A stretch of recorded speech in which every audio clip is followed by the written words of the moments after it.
गिबि गिबियावनो परम ब्रह्म ज्योति स्वरूप गुरु आफानिसिम खुलुमनाय थाग्रोबाय। ओम पुर्न प्रब्रह्म दिनैनि बे दल पुर्निमाजों लोब्बा लाफानानै जोंनि बिसनारि बा नदुवार आन्चलिक ब्रह्म धोरोम आइजो आफादा दिनै जोंहा अखण्ड सानसेनि हाबाफारि लानाय जादों।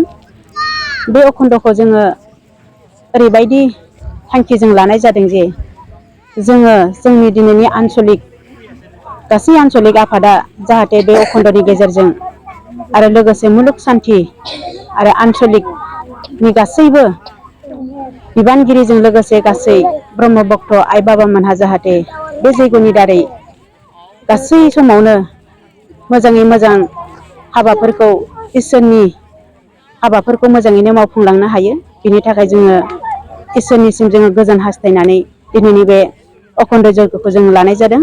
लोगोसे जोङो बे अखण्डखौ जोङो देग्लायजों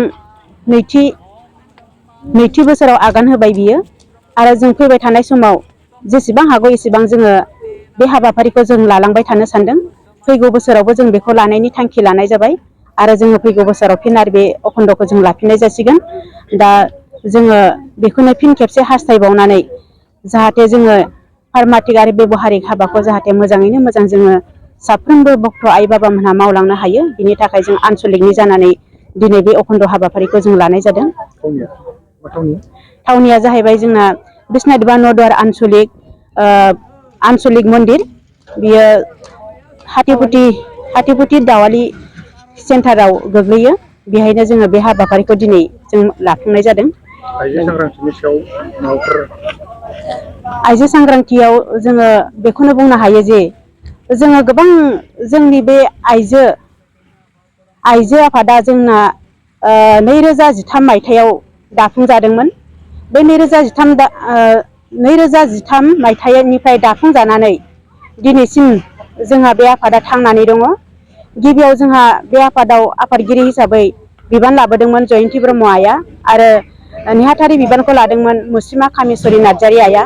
दा बिसोरनि दैदेनबोनाय बिसोरो 9 बोसोर दैदेनबोनायनि उनावहाय दिनै जोङो मोननो हादों। आं गाहाय नेहाथारि महरै आङो बिबानखौ मोननो हादों।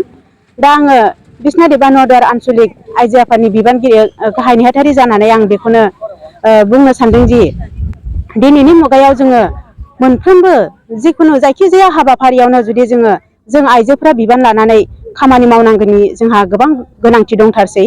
मानोना जोङो आइजो माहारिया मोनसे समाव गोदो गोदायनि मोनसे समाव जोंहा आइजो माहारिखौ खाबु होनाय जायामोन। नाथाय दायो जोंखौ आइजो माहारिखौनो जोङो खाबु होनायखौ जों मोननो हाबाय आरो बे हिसाबैनो दिनैनि आइजोफोराबो जोंहा गोजौ थाखोसिम मोनहैनो हाबाय आरो बेबायदिनो जोङो फैबाय थानाय इयुन जोलैनि थाखायबो जों आइजो माहारिया गोबां हाबा मावनांगौ दं हिसाबै दिनैनि आइजो माहारियाबो मोनफ्रोमबो बिथिङावनो मोनफ्रोमबो हाबायावनो धोरोम बिथिङावबो गासैयावबो जोङो आइजो माहारिया मोजाङै गोख्रोङै बिबान लानानै जोंहा हाबा मावनांगौनि गोनांथि दङ।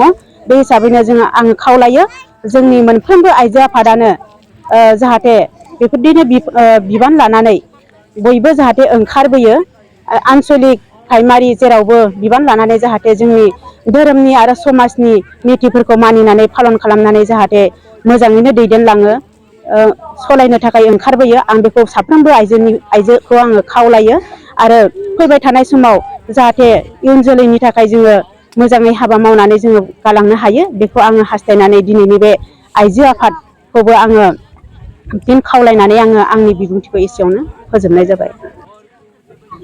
दिनैनि बिस्वनाथ आन्चलिक आइजो आफादनि लिंथुमनायाव दिनै दल पुर्निमाजों लोगोसे बिस्वनाथ आन्चलिक गागि आफाद, लाइमोन आफाद आरो आइजो आफाद सरजाबनानै अखण्ड जैग लादों दल पुर्निमा। दिनै दल पुर्निमाखौ जोङो गोबां मानसियानो गोबां खोथाजों रुजुयो। जेरैहाय जोंनि ब्रह्म धोरोम हिसाबै जोङो दल पुर्निमाखौ जोङो बिफां लाइफांनि जे गोरा बिलाइया सिरिनानै बोराय बिलाइया सिरिनानै गोरलै गोरलै रज'नाय खिलिनाय जोङो बेजों रुजुयो। जाहाथे मिथिंगा बिखायाव जाहाथे दिनै बिलाइ गोरलैजों बुंफबसिगोन आरो बेजों लोगोसे समायना रमायना जागोन मिथिंगाया। नाथाय गुबुन गुबुन हारिनि मानसिफोरखौ नुदों जोङो रंखौ आबिरखौ मोखाङाव फुननानै गेलेनाय नङा होमबा बेबायदिनो गोबां जों रोखोमनि नुबोदों खिन्थु जोंनि ब्रह्म धोरोमा जोङो बे हिसाबै जों बेखौ पालन खालामनाय जाया जोंहा जाहैबाय मिथिंगाजों रुजुनानै जोङो बे दिनैनि जि हाबाफारिखौ जोङो लायो बेनिखायनो जोंनि ब्रह्म धोरोम बिश्वनाथ आन्सलिकआ बोसोरफ्रोमबो जों बे हाबाफारिखौ मावफुंनायनि थाखाय जोङो थांखि लादों जेरै दिनैनि समाव जोङो गागि आफाद लाइमोन आफाद आइजो आफाद जे लोब लोब फैनानै बेयाव बाहागो लादों आरो बेजों लोगोसे जोङो जोंनि ब्रह्म धोरोमनि जिहेथु बेबो मोनसे फालिनां मोनसे फोरबो बियो जोंनि गेजेराव साफ्रोमबो ब्रह्म भक्तनि बिखायाव गोरबोआव हाबनानै दङ बेखिनि खौनो आङो दिनैनि बिश्वनाथ आन्सलिक निफ्राय बेखौ फोरमायहरनाय जाबाय। बेसेबांसो भक्तफोरा बाहागो लादों? बेयाव गैयाबाबो जोङो दायो 250 जनसो मेक्सिमाम भक्त आइ बाबामोना बाहागो लादों।